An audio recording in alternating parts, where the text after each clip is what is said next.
Hello, hi guys, সবাই কেমন আছো? আজকে নতুন ব্লগ নিয়ে এলাম তোমাদের সামনে। সন্ধ্যাবেলা ঘুরতে বেরিয়েছি।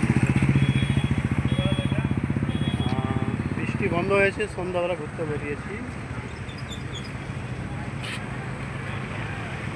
আর তোমরা সবাই কেমন আছো? সবাই ভালো? দেখো পিছনে জঙ্গল,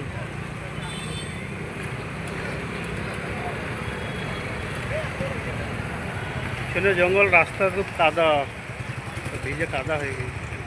ঠিক আছে, সবাই ভালো থেকো।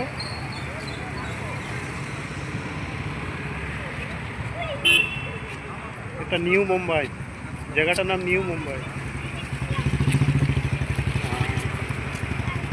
ঠিক আছে, সবাই ভালো থেকো, রাখতেছি। হ্যাঁ, আবার পরের ভিডিও।